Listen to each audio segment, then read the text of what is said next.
আল্লাহ বলে যদি জোরে ডাকা যায় এতে আল্লাহ খুশি হবে না রেগে যাবে? খুশি হবে তো। ওই রকম একটা জোরে আল্লাহ একবার বলে ডাকেন তো দেখি। আর কিছু মানুষও বুঝুক, যেখানে কিছু লোক আছে যে আমার হুঁচি এরকম বসে আছে কেন, হ্যাঁ একবার জোরে না আড়াই দেখবি, আরো জোরে না আড়াই দেখবি। উম্মতেরই জন্য নবী, উম্মতেরই জন্য নবী কান্দে যার যার, মাফ করে দাও উম্মত আমার বড়ই গুনাহগার। জোরে বলুন সুবহানাল্লাহ। মাফ করে দাও উম্মত আমার বড়ই গুনাহগার। উম্মতেরই জন্য নবী কান্দে যার যার, মাফ করে দাও উম্মত আমার বড়ই গুনাহগার।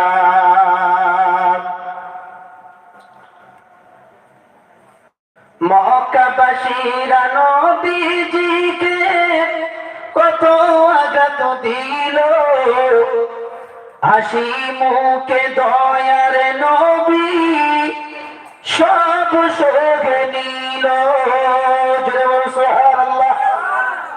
মক্কাবাসীরা নবীজিকে কত আঘাত দিল, হাসি মুখে দয়ার নবী সব সহে নিল। শত আঘাত সয়ে নবী, শত আঘাত সয়ে নবী করেন দিন প্রচার। জোরে হবে না একবার সুবহানাল্লাহ? আর একটু জোরে বলা যাবে না সুবহানাল্লাহ? নারায়ে তাকবীর। শত আঘাত সয়ে নবী করেন দিন প্রচার, মাফ করে দাও উম্মত আমার বড়ই গুনাহগার। উম্মতেরই জন্য নবী, উম্মতেরই জন্য নবী কান্দে যার যার, মাফ করে দাও উম্মত আমার বড়ই গুনাহগার। আল্লাহুম্মা সাল্লি আলা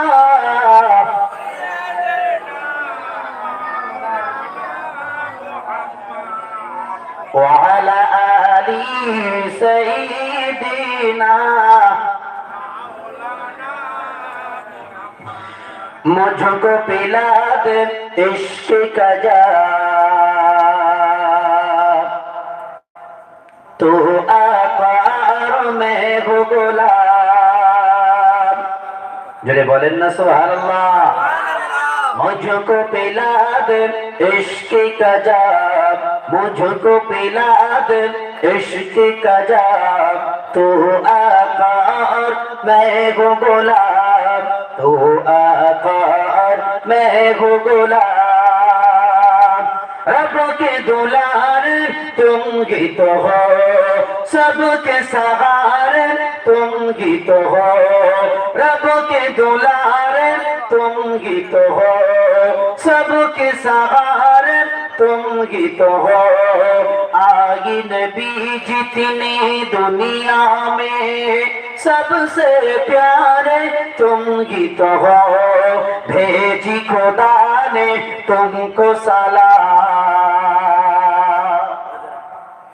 बोलें ना सुभानअल्लाह। भेजी खुदा ने तुमको सलाम, तू आका और मैं हूँ गुलाम। मुझको पिला दे इश्क का जाम, तू आका और मैं हूँ गुलाम। अल्लाहुम्मा सल्ली अला सय्यिदिना वा अला आलि सय्यिदिना ওরে নবী আমার এই গলার তাবিজ, ও নবী বুকের সুবাস মালা, ওরে নবী আমার এই গলার তাবিজ, ও নবী বুকের সুবাস মালা, আর নবীর নামে দরুদ পড়ে মিটাই মনের জ্বালা। আল্লাহুম্মা সাল্লি আলা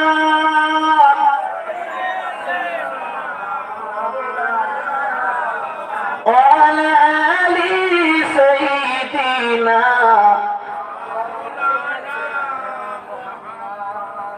মদিনা মদিনা আশিক মুমিনের ঠিকানা, মদিনা মদিনা আশিক মুমিনের ঠিকানা, আশিক মুমিনের ঠিকানা। দিদার চেয়ে কাঁদো তোমরা, দিদার চেয়ে কাঁদো তোমরা, হও গো নবীর দিওয়ানা। জোরে বলেন না সোহার, আর একটু জোরে বলেন না সোহার, আর দেখবে মদিনা মদিনা আশিক মুমিনের ঠিকানা, আশিক মুমিনের ঠিকানা।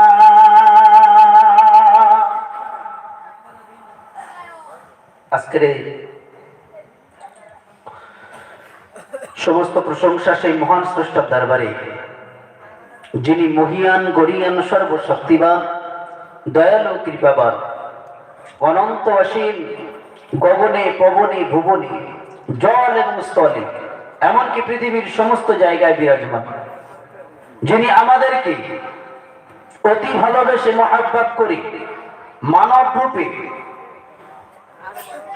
রূপান্তরিত করিয়েছেন, তারপরে মানবের মানবিকতা বজায় রাখার জন্য ঈমান নামক এক নামি দামি দৌলত দান করেছেন। সেই ঈমান নামক এক নামি দামি দৌলতকে বাঁচানো, বাড়ানো, মজবুত করে ধরে রাখার জন্য এমন এক জায়গায়, এমন এক সময়ে, এই কনকনে শীতের সময়ে আরামের বিছানাটাকে আমরা হারাম করে দিয়ে জান্নাতি মাহফিলে বসার মতন তৌফিক এনায়েত করেছেন। এর জন্য শুকরিয়াতান স্বরূপ বলি আলহামদুলিল্লাহ। এই আলহামদুলিল্লাহটা কেন বললাম? যে এখনো পর্যন্ত আল্লাহ পাক আমাদেরকে শুধু বসে রাখেননি, সুস্থ রেখেছেন। জেগে থাকার মতন একটা টাইম আমাদের সুযোগ করে দিয়েছেন। আমাদের মতন কিছু মানুষ আছে, তারা তাদের দুটো হাত আছে, তাদের দুটো পা আছে, তাদেরও দুটো কান আছে, তারা ঘরে ঘুমাচ্ছে, আর আমরা এখানে বসে আছি। কেন? এই যে সময়টা আমাদের সামনে এসেছে, এই সময়টা অনেকে নসিবে মিলবে না। কেন? এই যে সময়টা হলো, এটা হচ্ছে দোয়া কবুলের টাইম, আল্লাহ কবুল করে থাকেন। আর ইনশাআল্লাহ সে সময়টা আমরা পেয়েই যাব, আল্লাহ পাক পাইয়ে দিয়েছেন। এর জন্য আরেকবার বলেন আলহামদুলিল্লাহ। তারপরে পরে জানাই, বিশ্বকবি, বিশ্ব নেতা, বিশ্বদাতা, জগৎগুরু নবী মা আমিনার লাল মরুর দুলাল আব্দুল্লাহর বেটা জনাবে মুহাম্মদুর রাসূলুল্লাহ, সকলে প্রাণ ভরে বলি সাল্লাল্লাহু আলাইহি ওয়াসাল্লাম।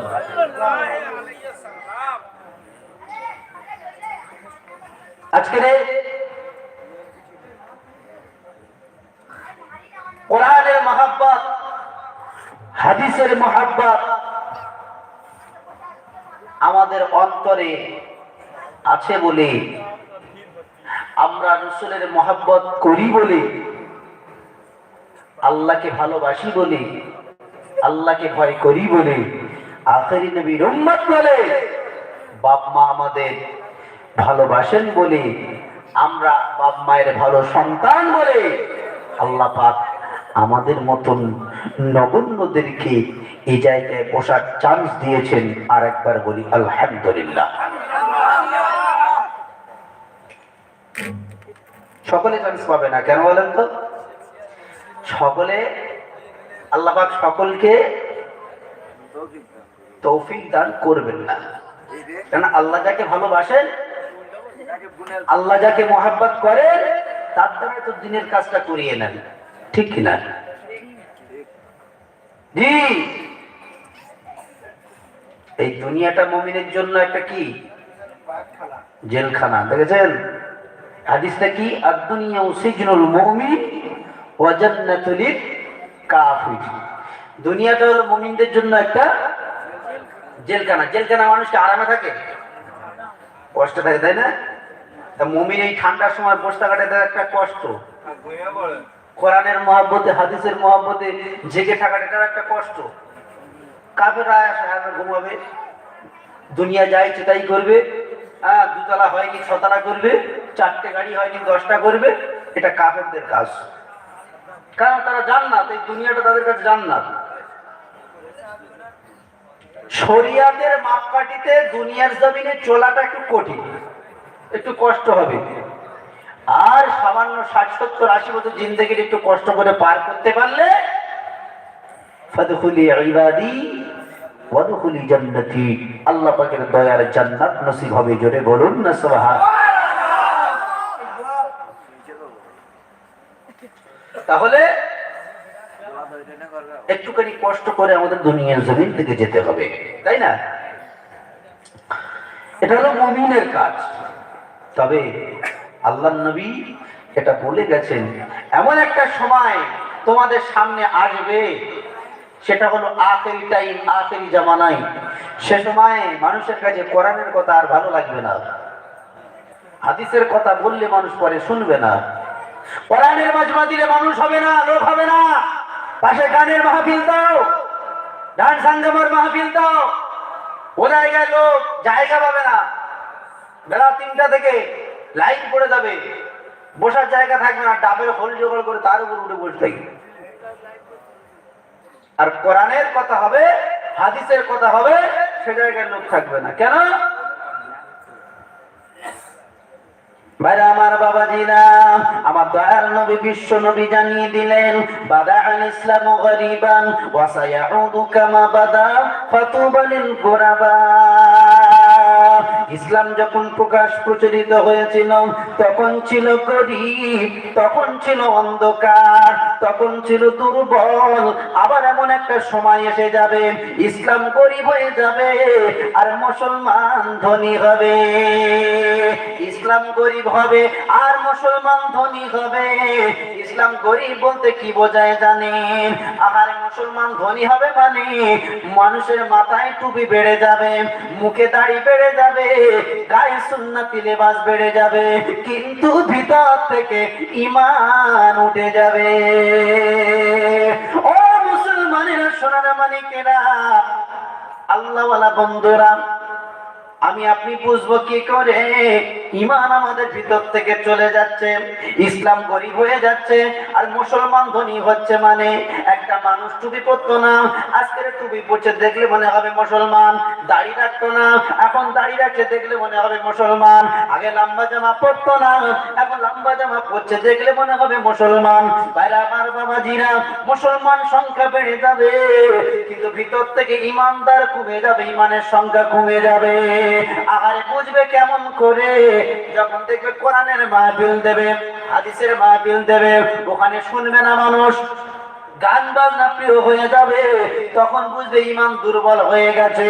আমার দয়ার নবী বিশ্ব নবী জানিয়ে দিলেন, এইরকম একটা সিচুয়েশন যখন তৈরি হবে, মান তামাসসাকা বিসুন্নতি ইনদা ফাসাদি উম্মতি ফালাহু আজরুহু মিআতা শাহীদ। ওই ফিতনা ফাসাদের যুগে, অশান্তির জামানায় যখন এমন এক সিচুয়েশন হবে, আমি নবী জানিয়ে দিলাম, আমার একটা সুন্নাত যদি কেউ মুহাব্বত করতে পারে, একটা সুন্নাতকে যদি কেউ ভালোবাসতে পারে, একটা সুন্নাতকে যদি কেউ আঁকড়ে ধরতে পারে, আমি রাসূলুল্লাহ জানিয়ে দিলাম 100 করে শহীদের সওয়াব লেখা হবে। এই সময়টা তুমি বুঝবে কি করে? আর ঠিক সে সময় চলছে, দেখেন, কোরআনের কথা হবে, লোক থাকবে না, হাদিসের কথা হবে, লোক থাকবে না। আর বিশ্বাস যদি না হয় মরে থাকো, আর বিশ্বাস করতে হবে না। চোখটা বন্ধ করে দেখো কি হচ্ছে, সব বুঝিয়ে আসবে। জি, আরে বাড়ি বাড়ি করো বন্ধু, এ বাড়ি তো তোমার নয়, আর 3.5 হাত মাটির তলে ওই বাড়িটা তোমার হয়। এ ডাইনে মাটি বামে মাটি, চতুর্দিকে আন্ধারি, উপর দিকে চাইয়া দেখো শুধু বাঁশের চাঙ্গারি। আর মাটির পৈতার, মাটির বালিশ, মাটি হবে তোর বিছানা, আর মাটি দিয়ে ঢাকবে তোমার অতি চাঁদের মুখখানা। তাই না? কবর বড় ভয়ঙ্কর জায়গা, কবর বড় অন্ধকার ঘর, কবর বড় পোকামাকড়ের ঘর। আহারে ভয় করে বলে আমার আল্লাহ কোরআনের মধ্যে জানিয়ে দিলেন, ইয়া আইয়ুহাল্লাযীনা আমানুত্তাকুল্লাহ হাক্কা তুকাতিহি ওয়া লা তামুতুন্না ইল্লা ওয়া আনতুম মুসলিমুন। আয় আমার ইমানদার বান্দা বান্দীরা, আমানুত্তাকুল্লাহ, আমি আল্লাহ তোমরা আমাকে দেখে ভয় করো, হাক্কা তুকাতিহি, ভয় করার মতন ভয় করো, ওয়া লা তামুতুন্না, ততক্ষণ পর্যন্ত মরো না, ইল্লা ওয়া আনতুম মুসলিমুন, যতক্ষণ পর্যন্ত না তোমরা পরিপূর্ণ মুমিন হয়ে যাও। এখন আমরা বুকে হাত দিয়ে বলতে পারবো কি আমরা পরিপূর্ণ মুসলমান? আল্লাহ নবীর একটা মুখনিসৃত বাণী মনে পড়ে গেল, আল মুসলিমু মান সালিমাল মুসলিমুনা মিন লিসানি ওয়া ইয়াদি। খাঁটি মুমিন ওই ব্যক্তি যার হাত এবং জবান হইতে অপর মুসলমান দুঃখ পাবে না, অপর মুসলমান কষ্ট পাবে না, অপর মুসলমান ব্যথা পাবে না, এর নাম হবে খাঁটি মুমিন। এখন আমরা বুকে হাত দিয়ে বলি আমরা কি খাঁটি মুমিন? আমাদের হাতের দ্বারা কেউ কি কষ্ট পায় নাই? আমাদের জবানের দ্বারা কি কেউ কষ্ট পায় নাই? আমাদের ব্যবহার দ্বারা কি কেউ দুঃখ পায় নাই? তাহলে আমরা এখনো বলতে পারবো না আমরা পরিপূর্ণ মুমিন না। আমার বাবাজিরা, ভয় যদি করি করার মতন করতে হবে। আল্লাহ নবীর একজন সাহাবা, নাম তার হযরতে তালহা রাদিয়াল্লাহু তাআলা আনহু, খেজুরের বাগান ছিল, আর নামাজে রক্ত হয়ে গেছে। হযরতে তালহা খেজুর বাগানে দাঁড়িয়ে গেছে, আল্লাহর কাছে বলে, আল্লাহ আমি যদি মদিনার মসজিদে যাই, আমার বাগানে অনেক কাজ, আর মদিনার মসজিদ অনেক দূর, আর অনেকটা সময় চলে যাবে, আমার বাগানে অনেক কাজ পড়ে রয়েছে, কাজে ডিস্টার্ব হয়ে যেতে পারে, অনেক কাজে ব্যাঘাত ঘটে যেতে পারে। আজকে যারা চাষবাস করি, খেতে খামারি করে থাকি, এখান থেকে একটা জিনিস শিক্ষা নেওয়া দরকার, যে মাঠে গিয়ে কিভাবে নামাজ আদায় করতে হয়। মাঠে যাওয়ার পরে অজুহাত দেখায়, আমি মাঠে ছিলাম, অমুক জায়গায় ছিলাম, ব্যবসা বাণিজ্যে ছিলাম, নামাজ পড়তে পারিনি, আমি কি করবো? অজুহাত দেখায় থাকি। হযরতে তালহা খেজুরের বাগান, খোরমা বাগান ছিল, ওই খোরমা বাগানে দাঁড়িয়ে নামাজে রক্ত হয়ে গেছে, নামাজ পড়বেন বলে তিনি নিয়াত করে নিয়েছেন। রুকু সেজদা পর পর চলছিল। আগারে এমন একটা সময়ে সামনের দিক থেকে কি জানি একটা ঝটপটা নিয়ে আওয়াজ শুনতে পেলেন। নামাজরত অবস্থায় হযরতে তালহা রাদিয়াল্লাহু তাআলা আনহু, তিনি এখন অন্য মনোযোগী হয়ে গেলেন। একটু অন্য মনোযোগী হয়ে যাওয়ার কারণে ওই ঝটপটানি আওয়াজের দিকে কানটা পেতে দিলেন। আহারে এইবারে কান যখন চলে গেল, আস্তে করে নজরটাও সেদিকে চলে গেল। যাবার পরে কয় রাকাত নামাজ হয়েছেন, 3 রাকাতের সংখ্যাটা কিন্তু ভুলে গিয়েছিল। এরকম আমাদের হয় না? হয় না? জি, ঠিক লাইনে ক্যালকুলেটারে আমরা হিসাব মারতে পারিনি, কিন্তু নামাজ দাঁড়িয়ে পুরো গোটা হিসাব হয়ে গেছে। জি, অনেক সময় আমরা ওই হিসাব করতে করতে কি করি, রাকাতের সংখ্যা ভুলে যাই। আবার অনেক সময় আমার আল্লাহ পাক মনে করিয়ে দেন ঠিক সময় মতন আবার নামাজটা আমরা শেষ করি। কিন্তু হযরতে তালহা রাদিয়াল্লাহু তাআলা আনহু তিনি কোনো মতে আর তিনি ভাবছেন যে আওয়াজটা এই মাঠে এত বড় বাগান, কিসের আওয়াজ, সাপ নাকি? তিনি এইভাবে অন্য মনোযোগী হয়ে যাওয়ার কারণে তিনি নামাজরত অবস্থা ছিলেন, এটা তার স্মরণে ছিল না। একটুখানি নজরটা চলে গেল সামনের দিকে, গিয়ে রাকাতের সংখ্যাটা ভুলে গেছেন। কোনো মতে তিনি মনে করতে পারছেন না যে করাকার নামাজ তিনি পড়ছেন। ভাইরা আমার, বাবাজিরা, এইবারে নামাজরত অবস্থায় ছিলেন। এবার নামাজটা ভেঙে দিলেন, দেওয়ার পরে আবার পুনরায় নতুন করে নিয়াত করে নিয়ে তিনি নামাজটা শেষ করলেন। সালাম ফেরানোর পরে আকারে তলহা মনটা বড় খারাপ হয়ে গেল। আল্লাহর কাছে বলে, আল্লাহ, জীবনে কোনোদিন এমন আমার হয়নি, আজ পর্যন্ত কোনোদিন, যেদিন থেকে নামাজ আমি তলহা শুরু করেছি, কোনোদিন নামাজের মধ্যে আমি অমনোযোগী হই নাই। জোরে বলেন সুবহানাল্লাহ। আমার বাবাজিরা ও সোনার মানিকেরা, আল্লাহওয়ালা বন্ধুরা, এমন তো অবস্থায় হযরতে তালহা আর দেরি করলেন না, ওখানে আর বসলেন না, সোজা চলে এসেছেন আমার দয়ার নবীর কাছে, মদিনার মসজিদে চলে আসলেন। আসার পরে আমার বিশ্ব নবী, জগৎগুরু নবী, রাহমাতাল লিল নবী মদিনার মসজিদে মিম্বরে বসে রয়েছেন। ওই সাহাবা দৌড়ে গিয়ে আমার দয়ার নবীর পা দুখানা জড়িয়ে ধরলেন। আসসালাতু ওয়াসসালামু আলাইকা ইয়া রাসূলুল্লাহ, ইয়া হাবিবাল্লাহ, হুজুর। আমার দয়ার নবী বললেন, বাবা সাহাবারে, ও বাবা তালহা, এমন করে তুমি কাঁদছো কেন বলো? এমন করে মনটা তোমার খারাপ কেন বলো? ইয়া রাসূলুল্লাহ, ইয়া হাবিবাল্লাহ, হুজুর, আমি তালহা, আমার একটা খাজুরের বাগান আছে, খুরমা বাগান আছে। আজকের খুরমা বাগানে একটু কাজ থাকার কারণে আমি আপনার পিছনে ইক্তেদা করতে পারিনি, এই মদিনা মসজিদে নামাজ আদায় করতে আসতে পারিনি। ইয়া রাসূলুল্লাহ, ইয়া হাবিবাল্লাহ, হুজুর, আমি মাঠে দাঁড়িয়ে দাঁড়িয়ে নামাজ নিয়ত করে নিলাম। ইয়া রাসূলুল্লাহ, হঠাৎ করে সামনের দিক থেকে একটা আওয়াজ শুনতে পেলাম। আমি আওয়াজ নামাজরত অবস্থায় ছিলাম, এটা আমার স্মরণে ছিল না। ইয়া রাসূলুল্লাহ, ইয়া হাবিবাল্লাহ, হুজুর, আমি ওদিকে লক্ষ্য করতে গেলাম, সাপ না কি দেখি একটু এই ভাবতে ভাবতে আমার নজর যখন ওদিকে চলে গেল, নামাজের ভিতরে অমনোযোগী হয়ে গেলাম। কয় রাকাত নামাজ আমি পড়ছিলাম। ইয়া রাসূলুল্লাহ, ওই কথাটা আমার কিন্তু আর খেয়াল ছিল না। ইয়া রাসূলুল্লাহ, ইয়া হাবিবাল্লাহ, হুজুর, ওই যে শব্দের আওয়াজটা আমার কানে পড়েছিল, ওই শব্দটা ছিল একটা পাখি। আমার খুরমা বাগান অনেক ঘন বাগান, ওই খুরমা বাগানের ভিতরে পাতার ভিতরে একটা পাখি আটকে গিয়েছিল। বার হয়ে যাওয়ার জন্য একবার এদিকে চলে যায়, আর একবার ওদিকে যাই, কোনো মতে বার হতে পারছিল না।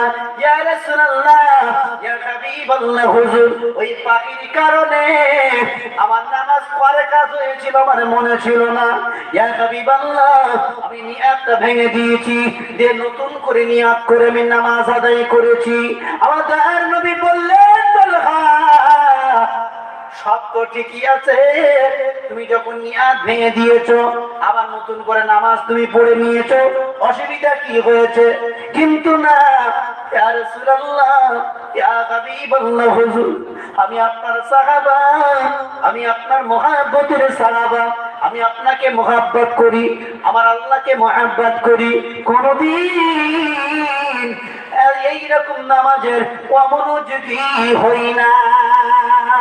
ইয়া রাসূলুল্লাহ, ইয়া হাবিবাল্লাহ, হুজুর আজকে যে বাগানের জন্য আমার নামাজে ব্যাঘাত ঘটিয়েছেন, যে খরমা বাগানের জন্য আজকে নামাজ আমার ক্ষতি হয়ে গেছে, না না, এই বাগান আমি আর রাখবো না, এই বাগান আমি আমার জন্য আর রাখবো না, যাতে কোনোদিন এই বাগান আমার নামাজে না ক্ষতি করতে পারে।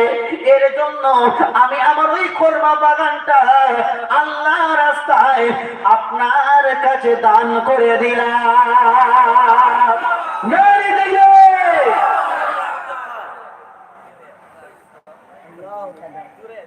তাহলে খরমা বাগানটা কি করলেন? দান করে দিলেন। দান তো আমরাও করি, করি না? হ্যাঁ,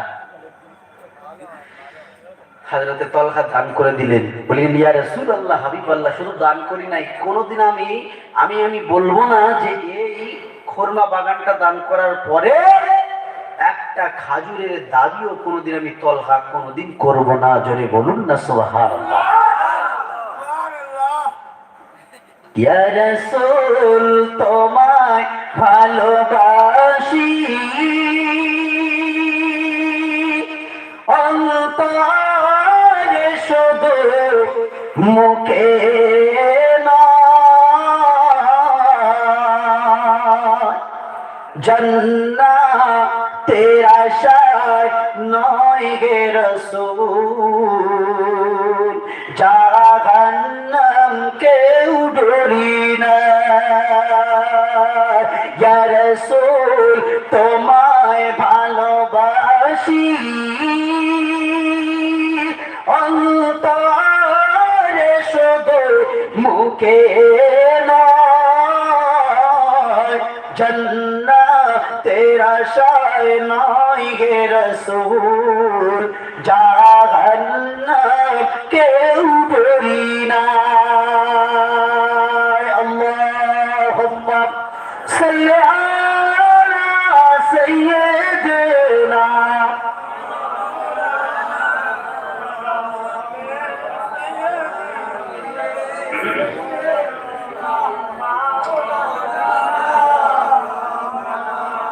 আচ্ছা, আমরা কোন নবীর উম্মত? শেষ নবীর উম্মত। এই নবীর মান সম্মান ইজ্জত আমার আল্লাহ সমস্ত নবীদের থেকে বেশি করেছিল না করেনি? জি, ওয়ারাফা'না লাকা যিকরা। ও মানে হলো এবং, রাফা'না মানে উচ্চ মর্যাদা, লাকা মানে হলো আপনার, যিকরা মানে হলো স্মরণে। ওগো ওগো আমার দোস্ত, তোমার জন্য আমি আল্লাহ তোমার মান সম্মান শওকত থেকে উচ্চ ধরনের করেছি। যদি বলুন না সুবহানাল্লাহ। সমস্ত নবীর থেকে তোমাকে শ্রেষ্ঠ নবী ঘোষণা করেছি, সমস্ত নবীর উম্মতদের থেকে তোমার নবীর উম্মতকে আমি শ্রেষ্ঠ বলে ঘোষণা করেছি। যদি বলুন না সুবহানাল্লাহ। এখন শ্রেষ্ঠ নবীর শ্রেষ্ঠ উম্মত আমরা হয়ে কি করতেছি?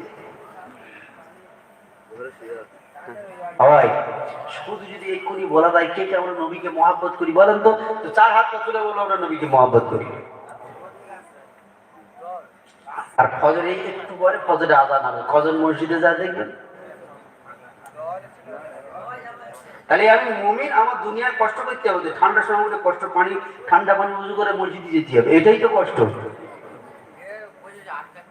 জি, শ্রেষ্ঠ নবীর শ্রেষ্ঠ উম্মত হয়ে আমরা যদি নবীকে মহব্বত করতে হবে, নবীকে মহব্বত করতে হবে। কি নবীকে মহব্বত করব সেটা তো বলে দেন। জি ভাইরা আমার, বাবাজিরা, আমার সোনার মানিকেরা, আমার আল্লাহ কোরআনে জানিয়ে দিলেন ওয়ামা আরসালনাকা ইল্লা রাহমাতাল লিল আলামিন। ওরে আমার হাবিব, আমি তোমাকে পৃথিবীর জমিনে পাঠিয়ে দিয়েছি দুটো জগতে, দোনো জগতের জন্য রহমত স্বরূপ করে আমি আল্লাহ তোমাকে দুনিয়ায় পাঠিয়েছি। এই উম্মতের জন্য রহমতের কান্ডারি করে তোমাকে আমি আল্লাহ দুনিয়ার জমিনে প্রেরণ করেছি। ভাই আমার, বাবাজিরা, আমার দয়ার নবী, বিশ্ব নবী মদিনার জমিনে, মক্কার জমিনে আসার পরে লাঠি দিয়ে কলমা প্রচার করে নাই, কাউকে ধরে বলে নাই কলমা বলনা তোকে মার্ডার করে দেব। এরকম কথা কোনোদিন বলে নাই। আবার বিশ্ব নবী আখলাক দেখে, বিশ্ব নবীর আদর্শ দেখে, বিশ্ব নবীর নীতি দেখে মানুষ লাখে লাখে ঝাঁকে ঝাঁকে মানুষ ঈমানি কালেমা পড়ে মুসলমান হয়েছিল। আর আমার বাবাজিরা, ও যুবক জওয়ানেরা, ও সোনার মানিকেরা, আল্লাহওয়ালা বন্ধুরা, আমার দয়ার নবী মদিনা মসজিদে নববী শরীফের মধ্যে বসে বসে সাহাবাদেরকে নিয়ে ঈমানি কালেমা দাওয়াত দিচ্ছিলেন, ওয়াজ করছিলেন। এমন অবস্থায় একজন মেহমান এসেছেন, এক ইহুদি মেহমান। ওই মেহমান আল্লাহর নবীকে বললেন, ওগো আল্লাহর নবী, আজকে আমি তোমার বাড়ি মেহমান হতে চাই। বিশ্ব নবীর আখলাক দেখে, বিশ্ব নবীর আদর্শ দেখে, বিশ্ব নবীর নীতি একটুখানি ফলো করেন। এইবারে দয়ার নবী বিশ্ব নবীর কাছে যখন বললে, আমার নবী ওই মেহমানকে বললেন, ঠিক আছে, আপনাকে আমি আমার বাড়ি মেহমান করে নিলাম, কারোর বাড়ি মেহমান করাবো না। আল্লাহ নবী নিজের বাড়িতে মেহমান করে নিলেন। এইবারে সুন্দর করে নিজের কামরা নিয়ে আর মেহমান খানায় নিয়ে চলে গেলেন, আয়েশার কাছে চলে গেলেন। ও বিবি আয়েশা, খাবার যদি কিছু থাকে তাড়াতাড়ি তুমি দাও, মেহমানকে খানা খাওয়াতে হবে। এইবার হযরতে আয়েশা সিদ্দিকা রাদিয়াল্লাহু তাআলা আনহার কাছে বললেন, ওগো নবীজি, বাড়িতে শুধুমাত্র দুজনেরই খাবার রয়েছে। বলো রে আমার বিবি আয়েশা, আমার ভাগের খাবারটা তুমি আমাকে দিয়ে দাও, আমার মেহমানকে আমি খাওয়াবো। আদর্শ দেখে, নীতি দেখে, নীতি আদর্শ কার বলে একটুখানি ফলো করেন। আরে নিজের খাবার নিয়ে চলে গেলে, এইবারে ওই মেহমানকে খাওয়া দিলেন। ওই মেহমান খায়, খাওয়ার পরে আল্লাহ নবীর মুখ পড়ে তাকে বলে, নবী গো, এখনো তো আমার পেট ভরে নাই। কারণ ও ছিল বেদিন, খাওয়ার বরকত জানে না, সব খানা খেয়ে নিলে। আল্লাহ নবী আমার মেহমানের মুখের দিকে তাকিয়ে বললে, বাবু রে, তোমার পেটে ভরে নাই, একটুখানি তুমি অপেক্ষা করো। আবার দয়াল নবী গেলে, ও বিবি আয়েশা, তোমার জন্য যে খাবার রেখেছিলে বিবি গো, আমরা আজকের দুইজন না খেয়ে কাটিয়ে দেব। অন্তত মেহমানকে তো না খায় রাখা যাবে না। বিবি, তোমার খাবারটুকু দাও। এই মুহূর্তে মেহমান যদি না খাওয়া অবস্থায় থাকে, আল্লাহর কাছে আমার বলতে হবে, জবাব দিতে হবে, বিবি রে, তোমার খাবারটুকু দাও, দুই স্বামী স্ত্রীর নাকে রাত কাটিয়ে দেব। এইবারে দুজনের খানা মেহমানকে দিলেন খাবার জন্য। এইবারে মেহমান গলা পর্যন্ত খেয়েছে। খাওয়ার পরে আহারে খানা সামনে আসার দোয়া আছে না নাই? এই দোয়া পড়া হলো সুন্নাত। আল্লাহর নবী বললেন, গো সাহাবা, ও সাহাবারা, একটু আগে আমি হাদিসটি বলছিলাম, আখেরি জামানা, সেই জামানায় যদি কোন আমার উম্মাতানিরা আমি নবী আমার একটা সুন্নাত চিন্তা করতে পারে, একটা সুন্নাত আঁকড়ে ধরার বিনিময়ে আমার আল্লাহ 100 কোটি শহীদের সওয়াব তার দান করবে। ও ভাই, খানা সামনে আসার দোয়া আছে, আল্লাহুম্মা বারিক লানা ফীমা রাযাকতানা ওয়া কিনা আযাবান নার। ভাত গালে তোলার দোয়া, বিসমিল্লাহি ওয়া আলা বারাকাতিল্লাহ। ও ভাই, খানা খেতে খেতে যদি ভুলে যায়, খানা খাওয়ার আগে যদি দোয়া পড়তে ভুলে যায়, তারপরও একটা দোয়া আছে, বিসমিল্লাহি আউওয়ালুহু ওয়া আখিরুহু। খাওয়ার মাঝে মাঝে দোয়া আছে, খাওয়ার শেষে দোয়া আছে। টোটাল 5 থেকে 6টা দোয়া খাওয়ার শুরু থেকে নিয়ে শেষ পর্যন্ত আছে। তাহলে যদি কোনো মুসলমান শুধু খাওয়ার ভিতরে আমল করে, আরে এক সুন্নতে যদি 100 শহীদের সওয়াব, এই শুধু ভাত খেতে বসে আর হাত ধুয়ে লওয়া পর্যন্ত 6টা দোয়া যদি কেউ পড়ে, তো শুধু খালি খেতে বসবে আর হাত দিয়ে উঠে যাবে, 6টা শহীদানের সওয়াব নিয়ে উঠে যাবে। এখন ইহুদি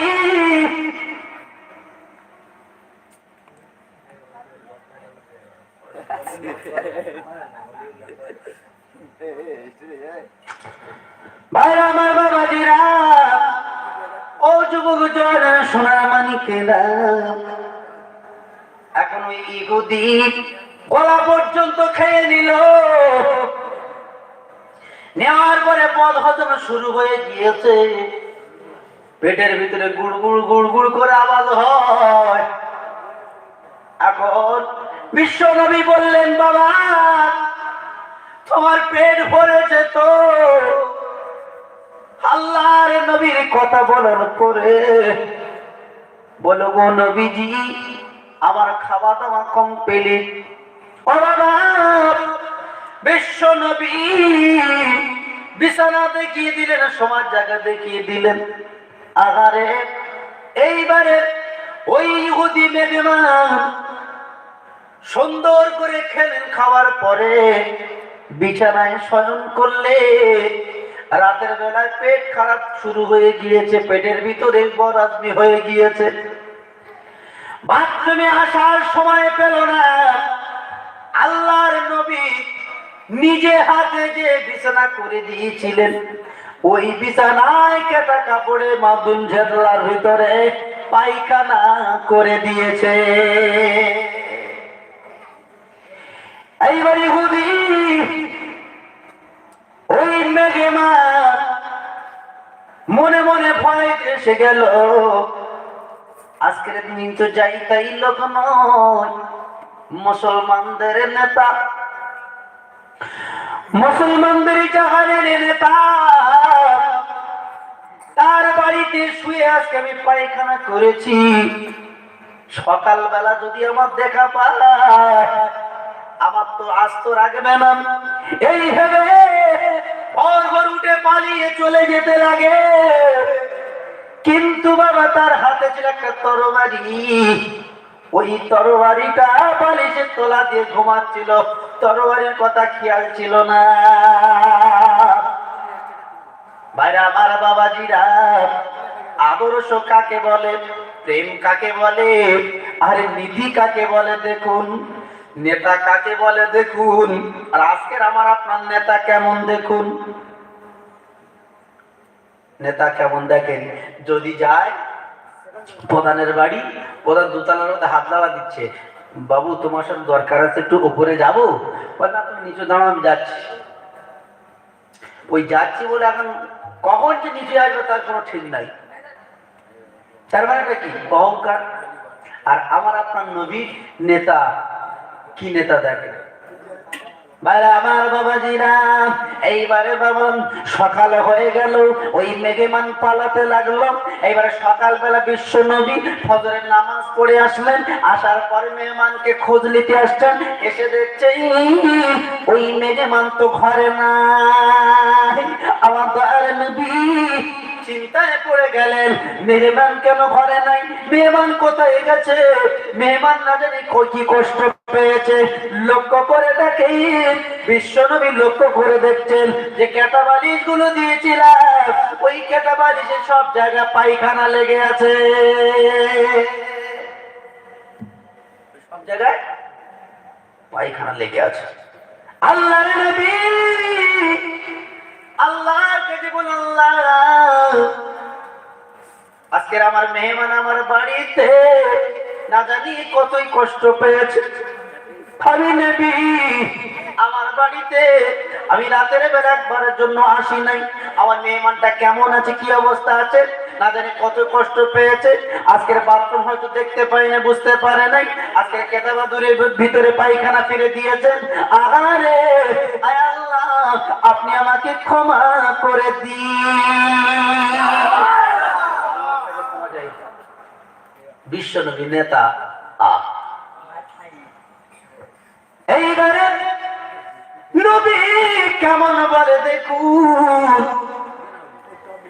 সকাল বেলায় এইবারে নিজে হাতে সেই কেটা মাদুর গুলো বার করলেন। দয়ার নবী বিশ্ব নবী ওই কেটা মাদুর গুলো নিয়ে চলে গেল।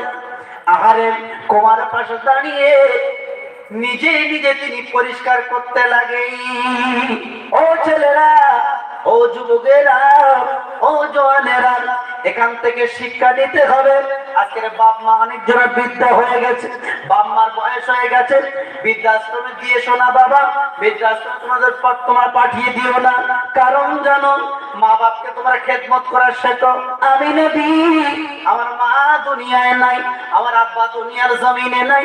আজকে অন্যজনের খেদমত করে তোমাদের বুঝিয়ে দিলাম যে বাপ মা বুড়ো হয়ে গেলে সন্তানদের কর্তব্যটা কি। আহারে সন্তান মা বাপ হলো সন্তানের জন্য জান্নাত, আর মা বাপ হলো সন্তানের জন্য জাহান্নাম। আর কলা হুমা জান্নাতুকা ওয়া নারুকা, কোন সন্তান যদি মনে মনে করে আমি জান্নাতে যেতে চাই, সে যেন বাপ মার খিদমত করে যায়। আর আব্বার মা যদি একটা বার হাত তুলে তোমার জন্য দোয়া করে, আয় আল্লাহ আমি আমার সন্তানের প্রতি রাজি, আমি সন্তানের প্রতি খুশি, আল্লাহ তুমিও খুশি হয়ে যাও, আমার আল্লাহর আরশ চলে যায়। বাপ মা যখন সন্তানের জন্য দোয়া করে, আমার আল্লাহ ওই দোয়া ফেরায় না। আমার বাবাজিরা, ও সোনার মানিকেরা, আল্লাহওয়ালা বন্ধুরা, এইবারে আমার দয়ার নবী বিশ্ব নবী নিজে হাতে পরিষ্কার করছেন, নোংরা পরিষ্কার করছেন। ওই ইহুদি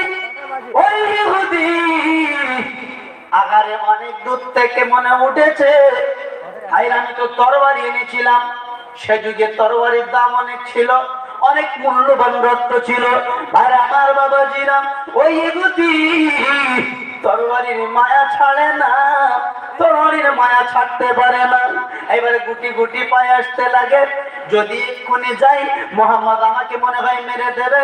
আর আমার তরবারিটাও তো খুব মূল্যবান জিনিস, তরবারির মায়া ছাড়তে পারি না।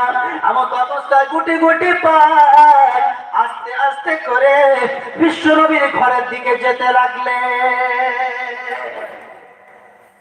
আস্তে আস্তে করে আসছে, এসে দেখছেন আল্লাহ নবী কুমার পাশে দাঁড়িয়ে যে বিছানায় পায়খানা করেছিল, সেই পায়খানাটা নিজে হাতে আল্লাহ নবী ধৌত করছেন। জোরে বলুন না সুবহানাল্লাহ।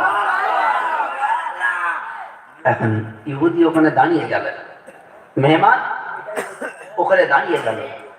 যাওয়ার পরে ভাবছেন রেগে আছে নাকি কি করছেন। যদি আমি এক্ষুনি যাই, যদি রেগে থাকে আমাকে মেরে দেবে। তিনি যাইতাই লোক নয়। এখন এক পা যদি আগিয়ে দেয় তো আর এক পা পিছিয়ে দেয়। ভাবতে ভাবতে আস্তে আস্তে করে কাছাকাছি গেলেন।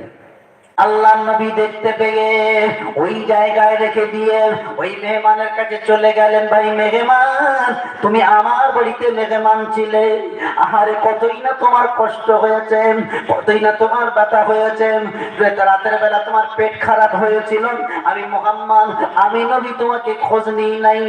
বাবারে চলো চলো চলো, তুমি তো চলে গিয়েছো, মনে হয় তোমার বেভুলের কারণে তোমার হাতে যে তরবারি ছিল, ওই তরবারিটা আমি যত্ন করে রেখেছিলাম। চলো ভাই, তোমার তরবারি তোমার হাতে তুলে দে। বলে নবীর প্রেম, নবীর মোহাব্বত, নবীর আদর্শ, নবীর নীতি কাকে বলে একটুখানি ফলো করেন। আর এইবার মেয়ে